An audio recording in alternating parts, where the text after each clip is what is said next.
Assalamualaikum warahmatullahi wabarakatuh. Waalaikumsalam warahmatullahi wabarakatuh. Yang terhormat Kepala Sekolah SD Negeri 21 Pontianak Barat Bu Ernita Simanukal SPD. Yang terhormat rekan-rekan guru dan staf SD Negeri 21 Pontianak Barat yang saya hormati. Alhamdulillah kita panjatkan puji dan syukur kehadirat Allah Subhanahu wa taala. Karena berkat rahmat dan hidayahnya kita bisa berkumpul dalam ruangan ini dalam kegiatan diseminasi modul 1.4 budaya positif. Kemudian tidak lupa salawat serta salam kita curahkan kepada junjungan kita Nabi Muhammad SAW yang telah mengantarkan kita dari zaman jahiliyah menuju terang benderang. Bapak Ibu yang saya hormati, adapun tujuan dari kegiatan hari ini yaitu untuk memenuhi tugas aksi nyata Ibu Filzah Rahmawati SPD pada kegiatan program guru penggerak angkatan 9. Untuk mengefisienkan waktu, langsung saja kita saksikan pemaparan dari Ibu Filzah. Waktu dan tempat saya persilakan.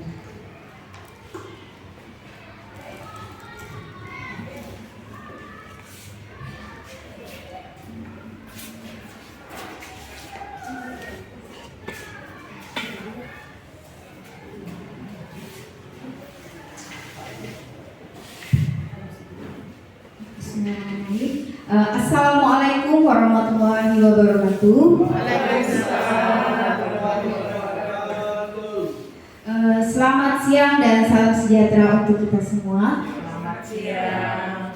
Alhamdulillahirabbil alamin, kita panjatkan puji dan syukur kehadirat Allah Subhanahu wa taala karena berkat rahmat dan hidayahnya kita bisa berkumpul di ruangan ini dalam agenda kegiatan diseminasi modul 1.4 budaya positif pendidikan guru penggerak angkatan 9.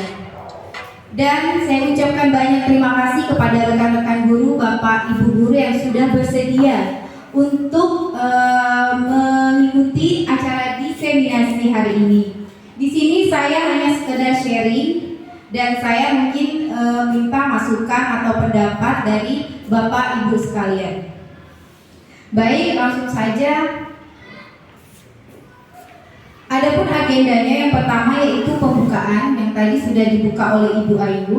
Kemudian ada penyampaian tujuan, kemudian penyampaian materi budaya positif, dan umpan balik, tanya jawab, refleksi, dan penutup. Adapun tujuan diseminasi hari ini diharapkan kita dapat mengimplementasikan budaya positif di sekolah agar terjadi perubahan positif dalam proses peningkatan pengembangan mutu dan pencapaian visi sekolah. Nah, oke. Biasanya kalau pagi-pagi itu Bu Mer menyampaikan yel-yel untuk anak-anak. Nah, di sini saya juga punya yel-yel. Ketika saya menyebutkan SD 21, Bapak Ibu boleh menjawab cerdas, berkarakter, yes, yes, yes. Oke, bisa ya Bapak Ibu sekalian? Oke. Saya mulai. SD 21 cerdas, berkarakter, yes, yes, yes. Oke, tepuk tangan dulu untuk kita semua. Baik, karena ini siang hari, mungkin ya biasa kalau siang hari ini bawaannya ngantuk ya, ngantuk lemas. Nah, biar tambah semangat, saya mengajak Bapak Ibu ber-ice breaking. Nah, biasa di kelas saya kalau siang hari itu anak-anak pada lemas. Nah, saya ajak ice breaking dia jadi semangat. Oke? Kita ice breaking sebentar, Bapak Ibu boleh berdiri. Ini agak menyadarkan ya.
Kita kembali boleh Bu. Kita kembali ke materi kita. Oke, silakan tarik nafas dulu Bu. Saya juga sama ngos-ngosan. Oke. Nah, sebelum kita melanjutkan ke materi, di sini saya ada membuat 3 pertanyaan otomatik. Apakah Bapak atau Ibu setuju apabila yang pertama, pemberian hukuman dapat mendisiplinkan peserta didik? Setuju atau tidak? Bapak Ibu, pemberian hukuman dapat mendisiplinkan peserta didik. Setuju? Kenapa setuju? Saya berikan alasan? Boleh ya, silakan Ibu. Terima kasih. Jadi saya mengatakan setuju atas sebuah pertanyaan tadi, bahwa tetapi ada yang perlu digarisbawahi bahwa hukuman itu harus bersifat positif ya. Ya, bukan hanya hukuman di zaman dulu yang bersifat fisik lagi, tapi adalah hukuman yang mendidik. Saya pikir tidak perlu saya jelaskan panjang lebar untuk hukuman yang positif tersebut. Demikian, terima kasih. Ya. Terima kasih Bu Mer. Berarti Bu Mer setuju ya, pemberian hukuman dapat mendisiplinkan peserta didik. Oke. Kita lanjut yang kedua, pemberian reward atau hadiah dapat meningkatkan prestasi peserta didik. Setuju atau tidak? Setuju ya, pemberian hadiah. Terus yang ketiga, guru harus mampu memberikan solusi untuk peserta didik yang bermasalah. Setuju? Sangat setuju ya Bu. Ya, oke. Nah, di pemaparan saya selanjutnya akan menjawab pertanyaan-pertanyaan pemantik ini. Oke?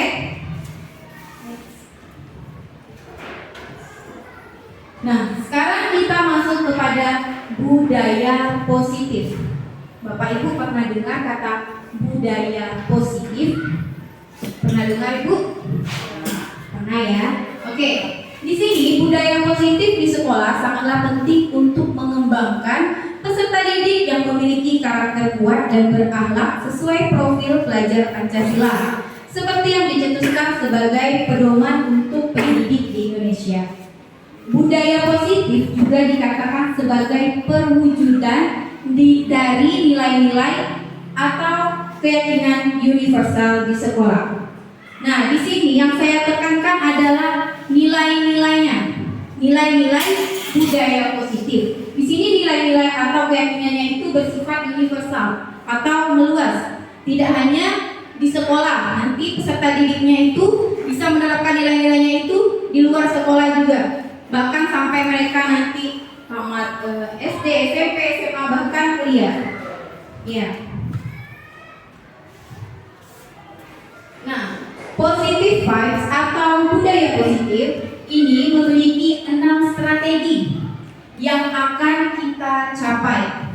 Yang pertama yaitu disiplin positif, kemudian yang kedua yaitu kebutuhan dasar manusia, kemudian motivasi perilaku manusia, posisi kontrol guru, keyakinan kelas, dan segitiga restitusi. Oke, dari 6 strategi ini ada tidak kata-kata atau kalimat yang asing buat Bapak Ibu? Dari disiplin. Iya, yang segitiga. Iya, segitiga restitusi. Oke, nanti saya akan menjelaskan satu-satu dari disiplin positif sampai dengan segitiga restitusi. Sebenarnya segitiga restitusi ini sering dilakukan oleh Bapak Ibu. Cuma Bapak Ibu itu tidak sadar, tidak tahu kalau itu tuh artinya tuh kita menggunakan segitiga restitusi. Nah, udah hilang belum ngos-ngosannya? Kita mau bermain sebentar aja ya. Ini permainannya berpasangan ya, Bapak Ibu. Oke, silakan berdiri dengan pasangannya. Dengan pasangannya. Nah, oke. Ini pasanganku begini. Ya, boleh gitu Bu. Nah, di sini Chandra pasangannya Andi. ini kita akan bermain kepalan tangan. Anda dan teman Anda akan melakukan kegiatan cobalah buka. Oke. Nah, di sini tugas Anda adalah meletakkan salah satu tangan Anda dan coba Anda bayangkan bahwa Anda menyimpan sesuatu yang sangat berharga. Satu teman Anda, terserah siapa, mengepal tangannya dan itu yang dikepalnya itu adalah barang yang sangat berharga. Tidak boleh diminta sama kawannya, tidak boleh. Tidak boleh diambil sama kawannya, tidak boleh. Nah, ya. Nah, terus Anda perlu menjaga benda tersebut sekuat tenaga Anda karena begitu pentingnya untuk kehidupan Anda. Nah, tugas yang melekat Anda adalah, nah yang satunya mencoba membuka kepalan tangannya. Misalnya Bu Intan mengepal tangan, Bu Ija mencoba membuka. Dipujuk lah Bu Intan tuh, misalnya Bu Intan, nanti saya traktir es krim, buka lah Bu Intan tangannya kayak gitu ya. Dipujuk kawannya. Kira-kira kawan ini bakalan buka nggak kepalan tangannya? Karena ini barang berharga sekali. Sampai orang pun nggak boleh megangnya. Seperti itu ya. Oke? Nah, sekarang silakan dicoba. Silakan. Oh ya, dipujuk ya, boleh dipujuk lah Ibu. Siapa tahu? Boleh, nanti saya traktir es krim. Dan yang punya barang berharga ini tetap bersikeras ya. Tidak mau membuka.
buang apa lagi sampai diangkat lagi juga Nah, jadi dari permainan yang tadi mengepal tangan, apa yang dapat kita pahami, membuka atau tidak kepalan tangan ini itu tergantung pada diri kita sendiri. Ya, di sini yang berperan adalah teori kontrol kita. Nah, teori kontrol inilah yang akan mengantarkan kita pada budaya positif. Jadi di sini kita yakin sekali ya, yakin pada diri kita tidak mau melepas kepala tangan kita. Oke, sampai di sini mungkin ada yang mau bertanya, boleh. Oke. Nah, meluruskan teori kontrol tadi ya. Nah, Dr. William Glasser melalui choice theory meluruskan beberapa miskonsepsi. Jadi si Dr. William ini memiliki 3 teori kontrol. Nah, yang pertama kata si William ini, guru mengontrol murid. Nah, sebetulnya kita tidak bisa mengontrol murid. Jika ia tidak mau, harus ada dorongan sendiri dari diri murid itu. Ya. Kemudian yang kedua ada penguatan positif, efektif dan bermanfaat. Nah, semisal rujukan dan nasihat-nasihat, jika terlalu dalam murid bisa ketergantungan dan tidak mandiri dalam mengontrol dirinya. Dan yang ketiga, kritikan dapat membuat orang merasa bersalah, dapat menguatkan karakter. Seperti kalaupun kita harus mengeluarkan kritikan, maka kritiklah secukupnya. Dan kritikan tersebut harus membangun, bukan membuat murid menjadi tidak percaya diri. Ya, kita mengkritik murid kan biasa kan, buatlah kritikan yang membuat mereka semangat. Iya, memotivasi, benar sekali. Nah, sekarang kita masuk ke disiplin positif. Disiplin itu berasal dari kata disiplina yang berarti belajar. Nah, jika bapak-bapak ibu-ibu mendengar kata disiplin, menurut bapak ibu disiplin itu apa sih? Disiplin sesuai aturan. Ya, sesuai aturan ya. Apa tertib ya, sesuatu yang harus dipatuhi ya. Oke, ya. Banyak orang yang memaknai disiplin sebagai sesuatu yang dilakukan seseorang pada orang lain untuk mendapatkan kepatuhan dan memiliki kecenderungan ketidaknyamanan serta sering dihubungkan dengan tata tertib yang berkaitan dengan sanksi dan hukuman bagi yang melanggarnya. Nah, di sini tujuan disiplin itu untuk menumbuhkan kesadaran serta memberdayakan peserta didik tanpa penghargaan, ancaman atau hukuman. Nah, coba ingat tadi pertanyaan pemantik pertama saya, apakah hukuman, masih ingat tidak Bapak Ibu? Dapat mendisiplinkan siswa. Nah, kira-kira terjawab tidak? Ternyata tujuan disiplin ini kita tidak tanpa penghargaan, tanpa ancaman atau hukuman. Nah, berarti jadi yang pertama tadi kira-kira salah atau enggak? Berarti iya, jadi kita itu mendisiplinkan peserta didik itu tidak harus dengan cara hukuman atau penghargaan, apalagi ancaman. Oke. Nah, di sini tujuan kita menciptakan disiplin positif adalah anak-anak akan memiliki nilai-nilai kebajikan universal dan motivasi intrinsik atau motivasi dari dirinya sendiri dalam melakukan perubahan ke arah yang lebih baik. Nah, tadi nilai-nilai kebajikan yang sudah saya katakan itu nilai-nilai kebajikan universal yang mengacu kepada profil pelajar Pancasila. Pasti kita sudah tahu ya profil pelajar Pancasila, apalagi yang sudah menggunakan kurikulum Merdeka. Nah, di sini profil pelajar Pancasila terdiri dari 6. Pertama, beriman, bertakwa kepada Tuhan Yang Maha Esa dan berakhlak mulia. Kemudian bernalar kritis, bergotong royong, berkebinekaan global, mandiri, dan kreatif. Nah, nilai-nilai inilah yang kita harapkan ada pada peserta didik kita.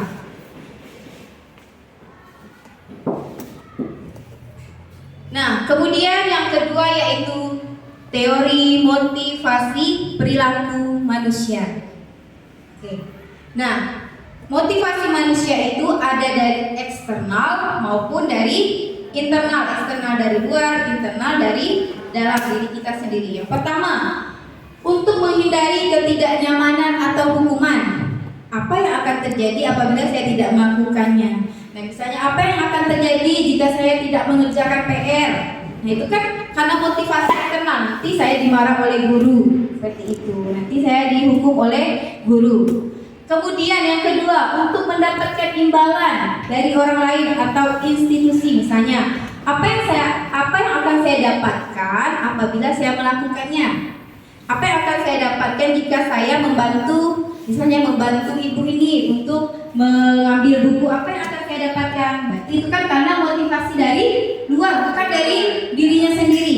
Nah, kemudian yang ketiga, motivasi internal. Nah, di sini untuk menghargai diri sendiri. Saya akan menjadi orang yang seperti apa bila saya melakukan. Misalnya, saya akan menjadi pintar jika saya rajin belajar. Itu kan karena motivasi diri dia mau jadi pintar, makanya dia belajar seperti itu. Jadi teori motivasi perilaku manusia itu ada dari eksternal dan dari internal. Nah, di sini di disiplin positif tujuan kita yaitu menimbulkan motivasi internal terhadap peserta didik kita. Oke, sampai sini mungkin ada yang ingin bertanya atau apa, dipersilakan.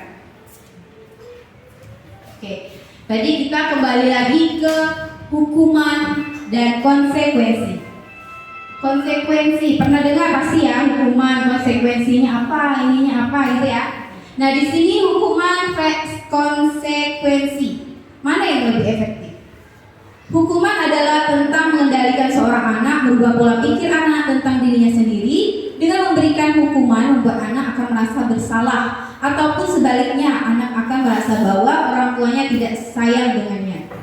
Kemudian kalau konsekuensi fokus pada mengajarkan anak bagaimana bertingkah laku lebih baik untuk kedepannya. Dengan memberikan konsekuensi pada anak, mereka bisa membedakan mana tindakan yang lebih baik dan buruk.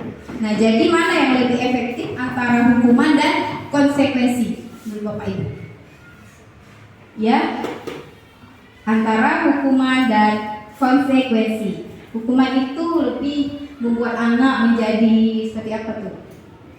Bersalah, merasa dia tidak dikasih sayang. Nah, kalau konsekuensi ini kita memberikan mereka solusi. Konsekuensinya apa yang bisa dilakukan? Misalnya seperti itu. Misalnya anak itu tidak mengerjakan PR, konsekuensinya apa? Mungkin kita hukum dia kan? Pulang saja, mungkin kita kasih konsekuensi. Mungkin nanti jam istirahat kamu mengerjakan PR-nya ya. Tidak usah istirahat, mungkin seperti itu. Itu kan bisa dikatakan konsekuensi bernilai positif. Ya, benar sekali. Nah, di sini saya sudah membedakan antara hukuman dan konsekuensi. Hukuman sesuatu yang menyakitkan, sedangkan konsekuensi sesuatu yang harus terjadi. Kemudian hukuman itu paksaan, kalau konsekuensi itu ada stimulusnya, ada tanggapan. Kalau hukuman konsep diri yang buruk, konsekuensi konsep diri yang baik.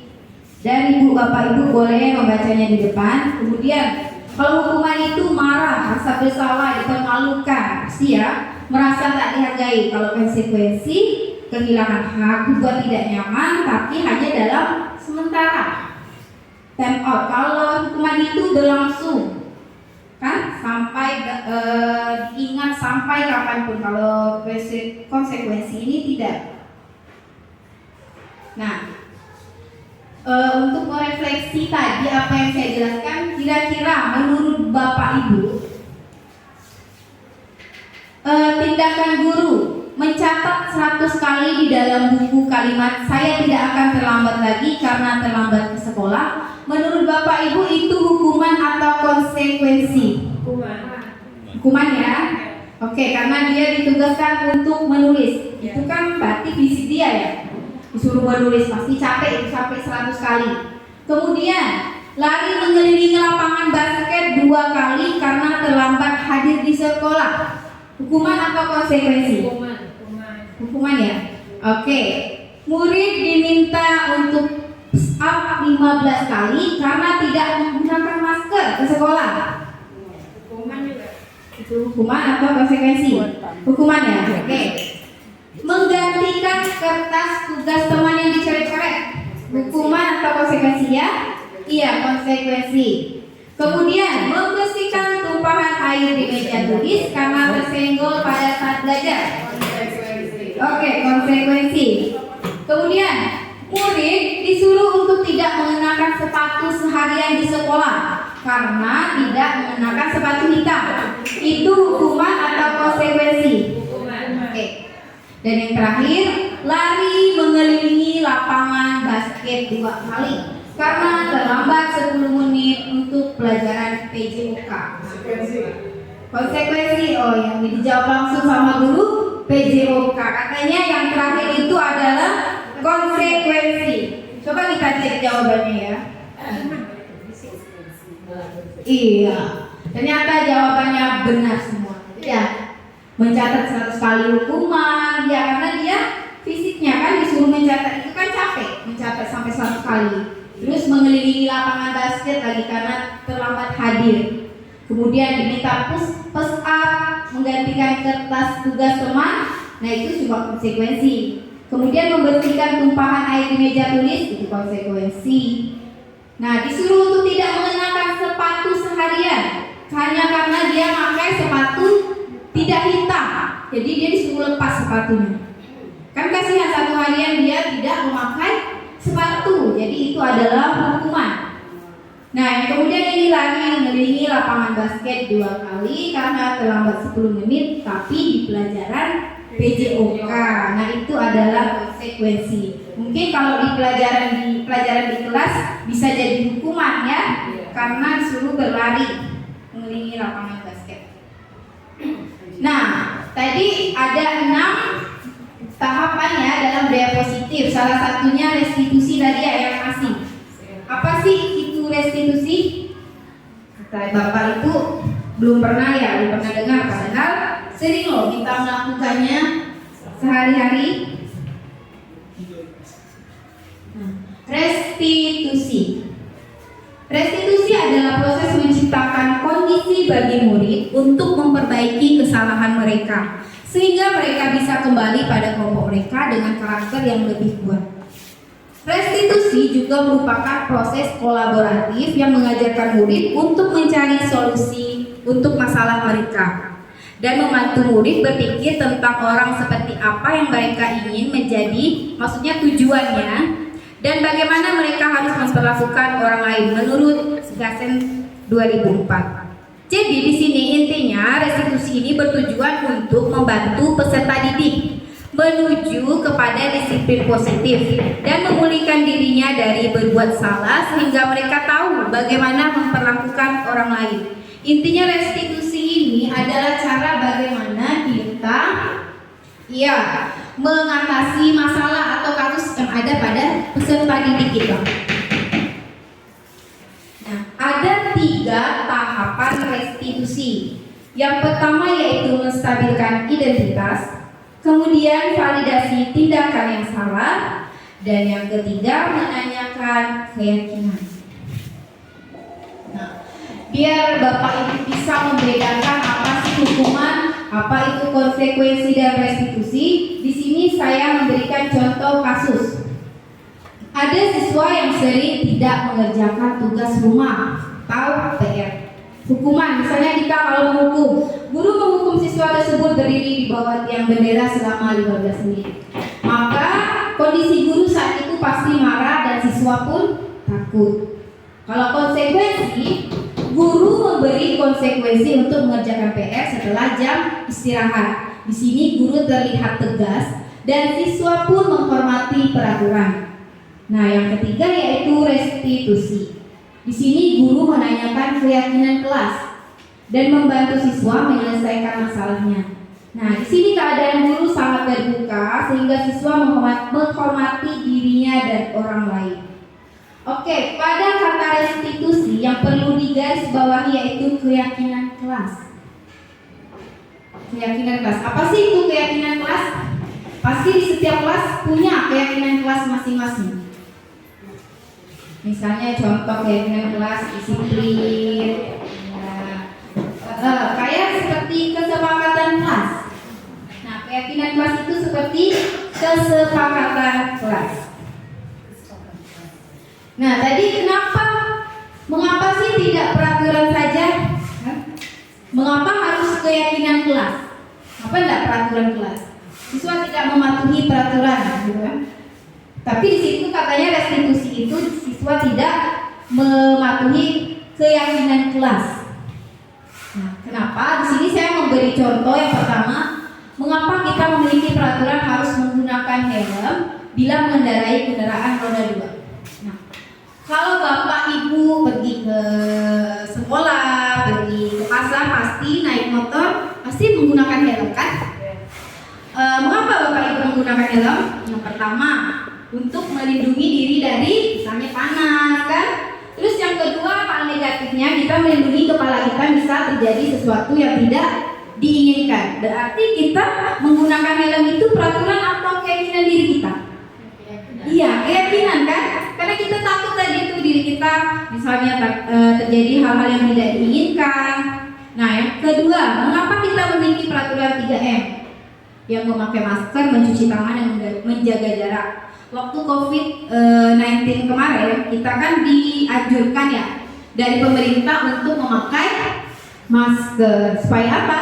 Supaya tidak tertular COVID-19. Nah, pada saat itu ada juga yang tidak menggunakan masker, tapi kita tetap kan menggunakan masker karena kita apa? Kita takut kita tertular COVID-19. Jadi itu adalah suatu keyakinan diri kita, bukan peraturan. Nah, yang terakhir, ketika mengikuti pelatihan kita tidak mau datang terlambat. Itu aturannya. Tapi biasa ada juga kan yang datang terlambat. Tapi kita tidak mau nih terlambat, karena kita tidak mau ketinggalan materi yang akan disampaikan.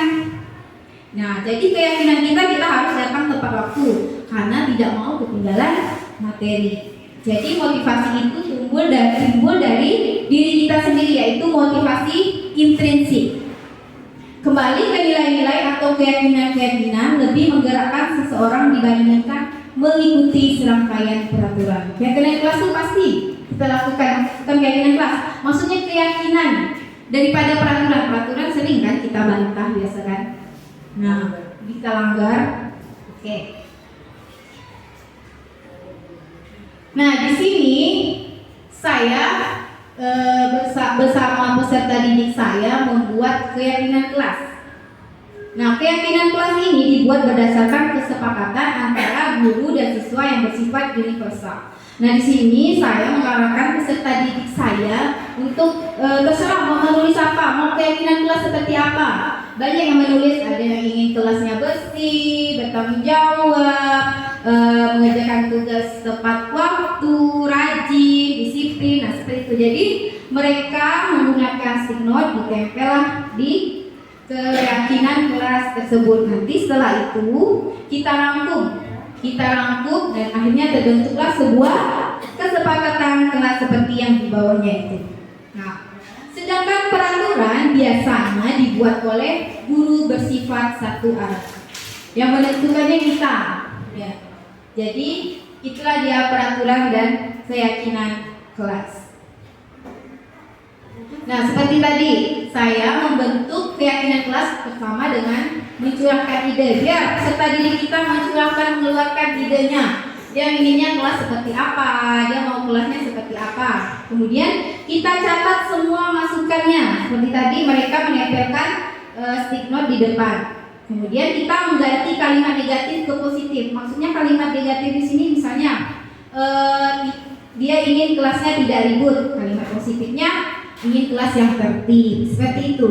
Kalimat negatif berubah ke kalimat positif. Kemudian kita tinjau ulang, kita setujui dan hasilnya ditempel di dinding kelas sehingga peserta didik bisa mengingat dan membaca apa keyakinan kelas mereka. Kemudian yang keempat yaitu kebutuhan dasar manusia. Yang pertama, bertahan hidup. Di sini memerlukan makanan, pakaian, tempat tinggal, keamanan dan kesehatan. Kemudian yang kedua, kasih sayang dan diterima. Rasa diterima, dipedulikan, berbagi, kerjasama. Kemudian penguasaan. Di sini ingin dihargai, keinginan untuk dianggap, memimpin, berprestasi, diakui dan didengar. Kemudian yang keempat yaitu kebebasan. Di sini mandiri, memiliki pilihan, mencoba hal yang baru, mampu mengendalikan dirinya. Dan yang terakhir yaitu kesenangan, bermain, humor, antusiasme dan tertawa. Nah, di disiplin positif ini saya lebih mengarah kepada kesenangan. Karena anak-anak kita senang dengan bermain, kan, ketawa, humor, apalagi di dalam kelas. Mereka maunya hanya bermain. Iya, jadi di sini saya memfokuskan di kesenangan. Kemudian yang kelima yaitu posisi kontrol. Nah, di posisi kontrol ini terdapat 5 tahapan. Yang pertama ada penghukum, membuat rasa bersalah, kemudian ada sebagai teman, pemantau, dan manajer atau manajer.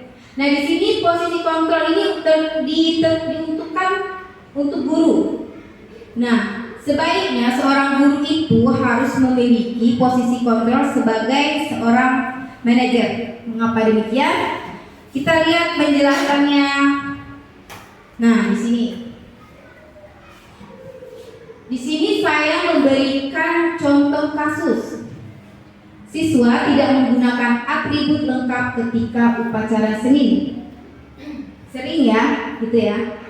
Nah, jika kita posisi kita di sini sebagai penghukum, maka yang kita katakan pasti patuhi aturan sekolah, lalu berdiri di depan, di bawah yang bendera. Nah, jika posisi kita sebagai pemantau, maka kita bisa mengatakan kamu sudah melanggar apa peraturan dan konsekuensinya. Dan jika kita sebagai teman, ayolah berperilaku tertib, buatlah bapak ibu gurumu bangga. Hari ini tidak apa-apa, kamu salah. Itu kalau posisi kita sebagai teman. Nah, kalau kita sebagai pembuat rasa bersalah, berapa kali bu guru harus memberitahu kamu, bu guru kecewa sama kamu. Nah, begitu juga dengan yang manajer. Jika kita posisi kontrolnya di manajer, maka yang akan kita katakan yaitu, apakah kamu tahu kesalahanmu? Kira-kira bagaimana kamu memperbaiki kesalahanmu ini? Oke. Dari kelima posisi kontrol ini, kira-kira mana yang baik untuk kita terapkan ke siswa kita sebagai seorang guru? Sebagai seorang guru kita harus memiliki ini 5 posisi kontrol. Kira-kira menurut Bapak Ibu, bagaimana yang harus kita miliki sebagai seorang guru? Apakah penghukum, apakah pemantau, teman, atau pembuat rasa bersalah, atau manajer? Kira-kira posisi kontrol yang mana ya yang harus kita miliki? Ya, boleh pemantau, teman, ya, iya benar sekali itu. Iya. Iya, penghukum. Oke, kalau 5 kali tidak membawa atribut lengkap. Iya, berarti Bapak mau di posisi penghukum ya Pak ya. Oke. Nah, sebagai seorang guru, kalau bisa kita berada di posisi manajer, teman, dan pemantau. Kalau kita di posisi manajer, pasti kita udah bisa menjadi teman, juga bisa menjadi pemantau. Udah masuk semuanya kalau kita menjadi manajer. Iya. Kalau pembuat rasa bersalah, nah ini kasihan peserta didiknya. Pembuat rasa bersalah kita membuat peserta didik merasa seolah-olah dia bersalah. Oke. Di sini segitiga restitusi. Yang tadi ya. Ada 3, menstabilkan identitas, validasi kebutuhan, dan menanyakan keyakinan. Nah, di sini menstabilkan identitas itu seperti setiap orang pasti pernah melakukan kesalahan. Kamu bukan satu-satunya yang pernah melakukan ini. Nah, di sini misalnya si peserta didik itu melakukan kesalahan, terus kita panggillah dia, kita bilang kepada dia, setiap orang pasti pernah melakukan kesalahan. Kamu bukan satu-satunya yang pernah melakukan ini. Kemudian kita validasi kebutuhannya. Kamu tentu punya alasan kan mengapa kamu melakukan ini. Misalnya mengapa kamu terlambat, pasti ada alasannya. Perlu kita tanyakan seperti itu. Adakah cara yang lebih efektif untuk mendapatkan apa yang kamu butuhkan? Di sini kita menanyakan kepada dia, apakah ada cara supaya kamu tidak terlambat ke sekolah, seperti itu. Kemudian menanyakan keyakinan. Nah, disinilah nilai-nilai apa yang telah kita sepakati di kelas. Kita tanya, nah kamu sudah melanggar keyakinan kelas yang mana kalau terlambat datang ke sekolah? Oke. Nah, di sini saya akan melihatkan atau memberi contoh sebuah kasus. Di sini ada kasus anak yang suka datang terlambat. Bagaimana seorang guru mengatasi masalah tersebut dengan menggunakan segitiga restitusi.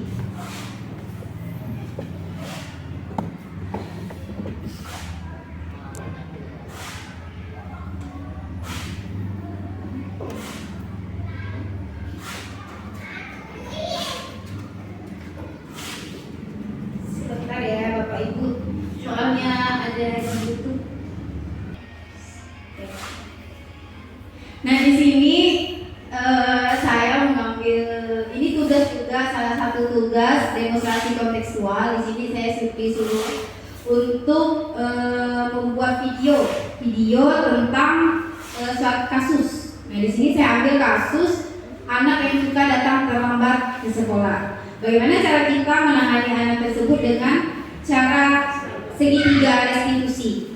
Yang pertama yaitu menstabilkan identitas. Nah, kamu tahu kenapa ibu memanggil kamu ke sini? Dari sekolah ya? Iya. Kamu tahu kita di sekolah ini masuknya jam berapa?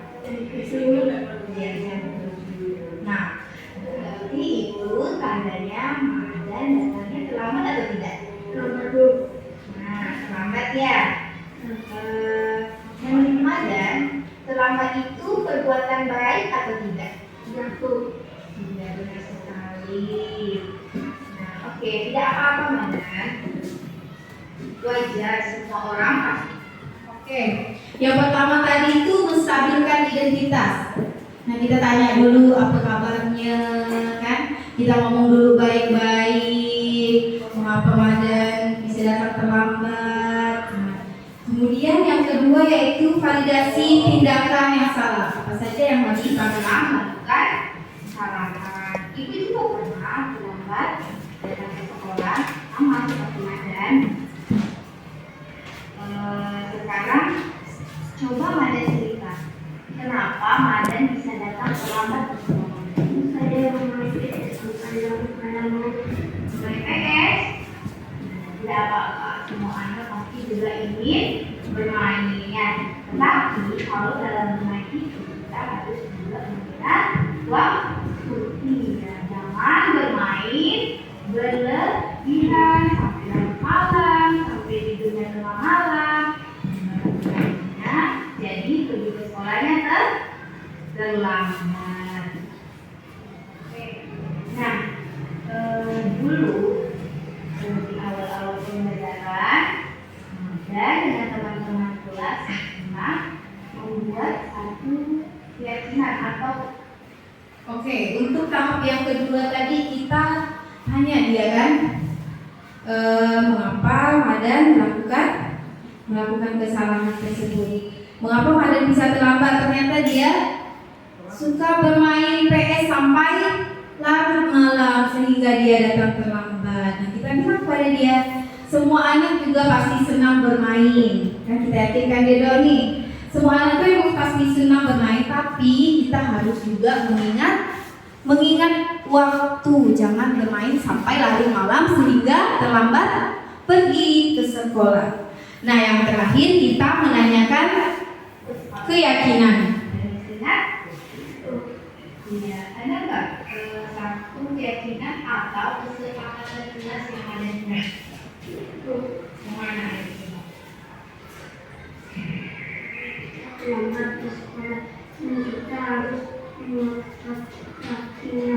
Oke, nah sekarang tindakan kamu datang terlambat sudah sesuai tidak dengan keyakinan kelas yang kita bersama sama? Iya, jadi menurut Madan, keyakinan apa yang kurang sesuai dengan tindakan Madan? Disiplin, Bu. Ini adalah disiplin. Apa kamu meyakini sikap disiplin itu penting sekali buat kamu, Madan? Sekarang, hal apa yang akan Madan lakukan agar tidak terlambat lagi datang ke sekolah? Saya akan tidur lebih awal. Bu, saya akan main tenis. Kira-kira kamu akan bermain dari jam berapa sampai jam berapa? Saya akan bermain ketika selesai belajar hanya 1 jam saja. Nah, kapan kamu mulainya? Hari ini. Hari ini ya. Baik. Madan akan melakukan perbaikan mulai hari ini menjadi anak yang lebih baik lagi. Memasuki keyakinan kelas dan sudah disepakati bersama ya. Siap menjadi anak yang lebih baik lagi? Oke. Ya sudah, sekarang silakan kamu pulang. Mohon maaf, ibu sudah membuat kamu pulang siaran hari ini ya. Tidak apa-apa ya, Madan ya. Semoga kamu bisa menjadi anak yang lebih baik lagi ya, Madan.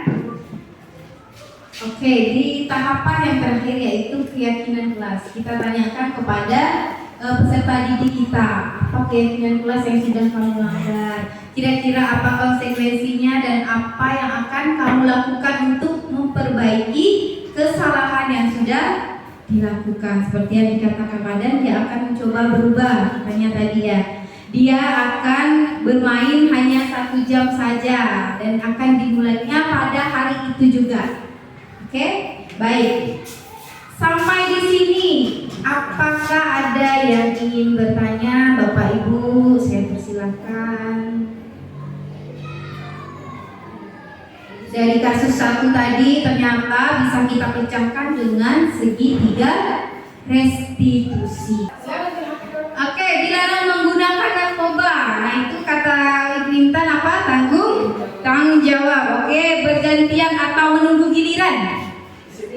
Tertib atau disiplin boleh. Gunakan masker.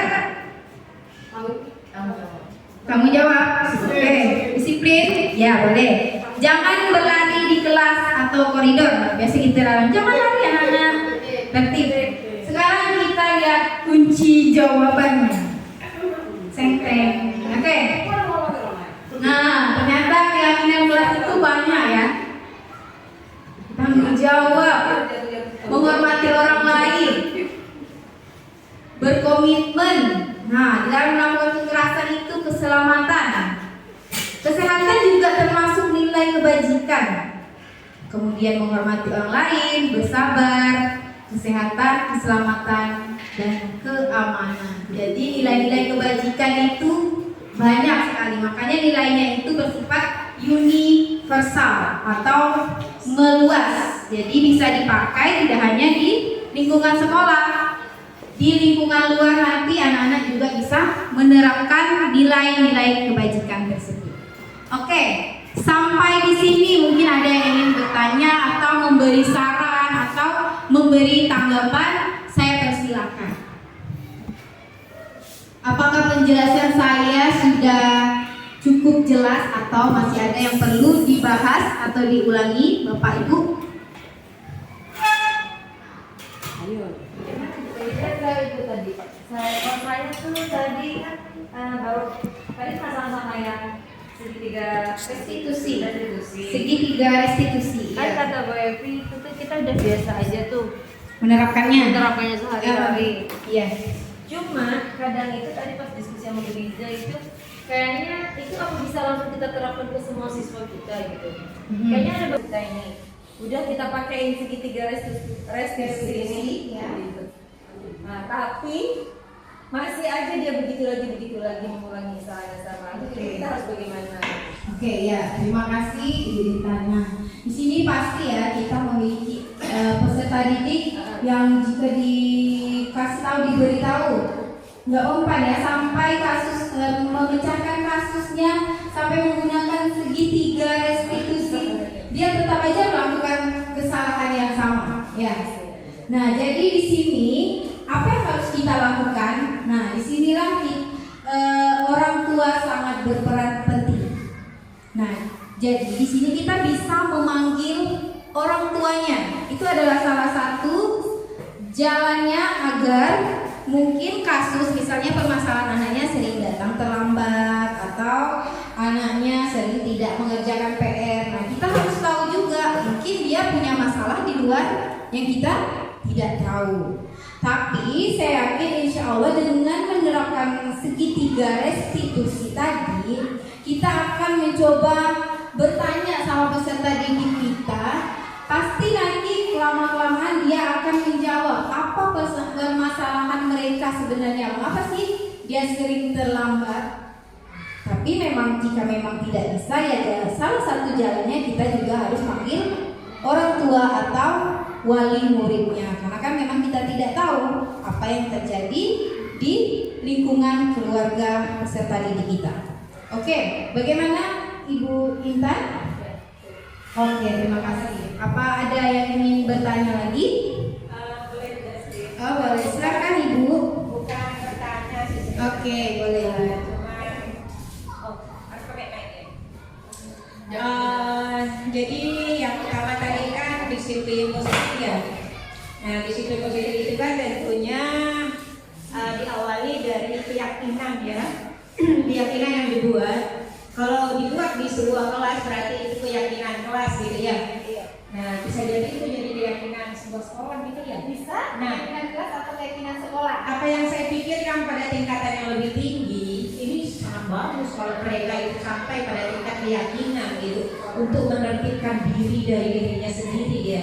Sebagaimana seperti kita misalkan tingkat keyakinan kita pada Allah Subhanahu Wa Taala bahwa kita puasa, dalam keadaan puasa di mana-mana sebenarnya kita bisa curang aja kan, minum makan di mana sampai ke rumah kita ngakuknya puasa kan. Tapi karena tingkat keyakinan kita sangat tinggi itu sehingga kita tidak melakukan itu. Nah, kalaulah tingkat keyakinan ini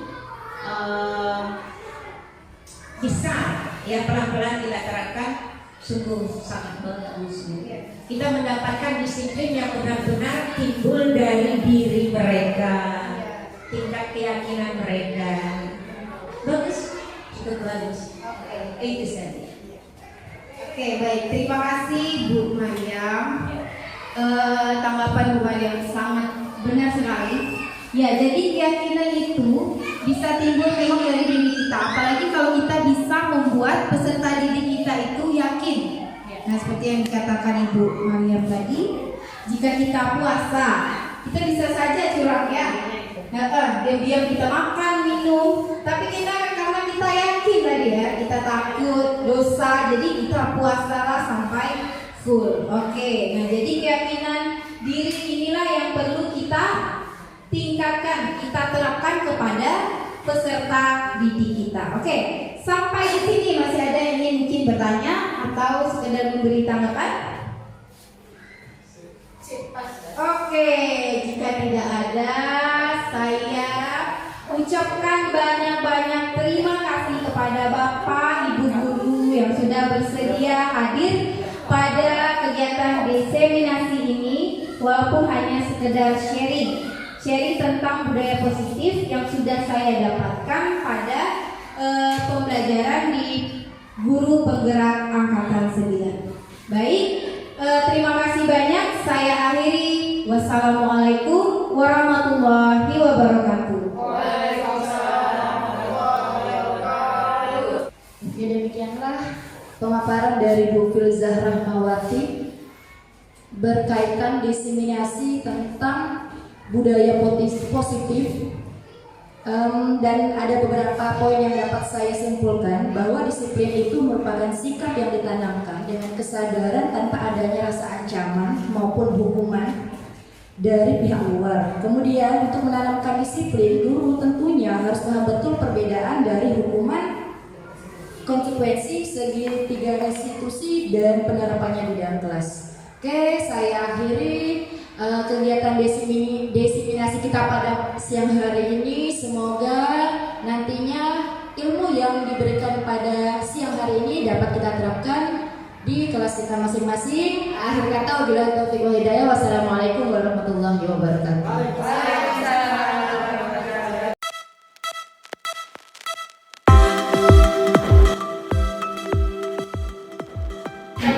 Oke, kan nanti kalian akan menempelkan stick note-nya di sini ya. Oke, ibu akan tempel di depan. Sampai dari sini sampai.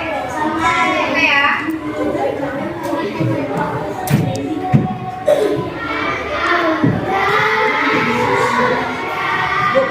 Itu di depan ya. Oke, matikan. Oke, bagikan stikernya.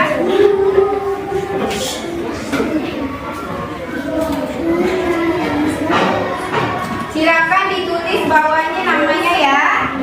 Nanti kalian tulis kelas yang seperti apa yang kalian inginkan, oke?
kalian ini kayak gimana? Misalnya tertib sama dengan aku memberikan kelas yang bukan tugas, misalnya tetap bukan tugas tepat waktu, datang tidak terlambat,